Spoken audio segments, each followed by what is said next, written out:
Christophe Bortolazzo, je suis le responsable de la recherche chez Berger-Levrault. Moi, je suis Stéphane Ducasse, je suis le chef de l'équipe FREF.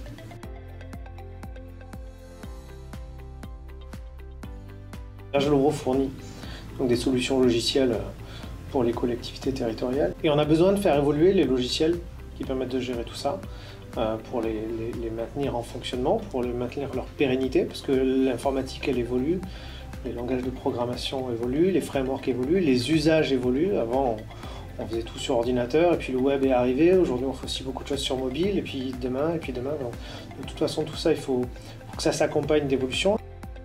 La problématique de Berger-Levrault, en fait, nous a paru vraiment intéressante, en particulier parce que l'ADN de notre équipe, c'est de travailler sur des vrais systèmes, sur des vrais problèmes. Déjà, c'est plus motivant. Et puis, tout change. La loi change, les usages changent. Donc pour donner un exemple, personne à l'heure actuelle a envie de commander des billets de train en étant forcé d'utiliser le Minitel. Moi, c'est ce que je faisais quand j'étais petit. Donc c'est pareil pour Berger-Levrault. On n'aimerait pas être administré avec des lois de 1970. Puis même légalement, ils peuvent pas. Donc ils sont tenus de représenter la loi et de la maintenir.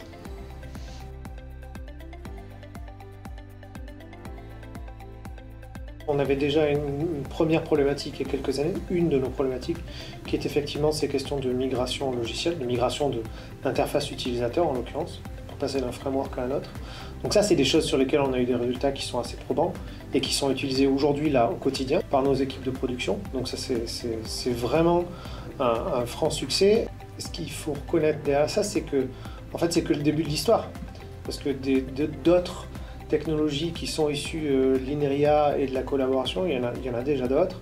Par exemple, on travaille en ce moment sur de l'analyse et de la création de cartes logicielles, et c'est aussi des choses qui sont encore au début de notre collaboration, qu'on a commencé à travailler que depuis quelques mois, mais qui sont déjà utiles pour nos équipes de production, qui sont déjà utiles pour nos développeurs, qui les ont déjà aidés à résoudre des problèmes.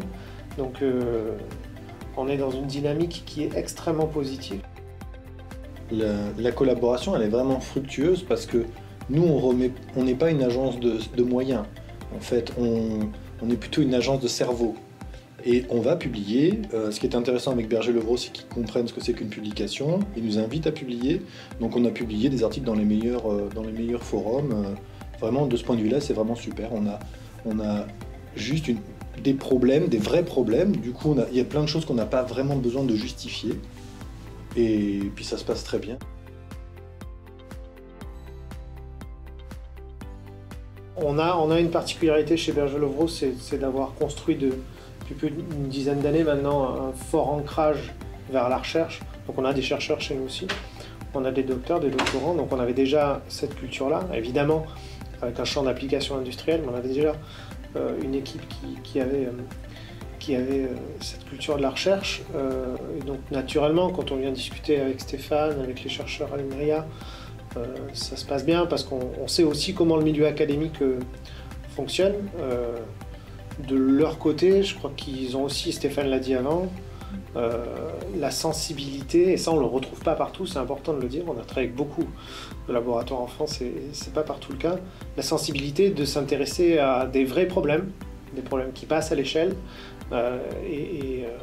Quand on traite du logiciel, c'est pas la même chose de travailler avec des exemples, des bacs à sable, que de travailler avec des outils qui ont des milliers d'écrans et des millions de lignes de code. De suite l'envergure des difficultés est tout autre. Et je pense que donc dans les deux sens, ça s'est bien passé. Berger-Levrault sait ce que c'est que de la recherche. Et nous, de notre côté, en fait, on déploie des logiciels, peut-être pas aussi compliqués, mais on déploie Faro qui tourne sur 11 OS différents, avec des milliers de tests qu'on fait tourner, des clients qui ne sont pas forcément toujours contents, donc on sait ce que c'est que des bugs, on sait ce que c'est que des serveurs d'intégration, etc. Donc cette appétence, du moins on a ce savoir industriel, avec, bien sûr, nous on le voit du côté de la recherche. On pourrait dire que l'entreprise avait déjà un pied dans la recherche et les chercheurs avaient déjà un pied dans l'entreprise.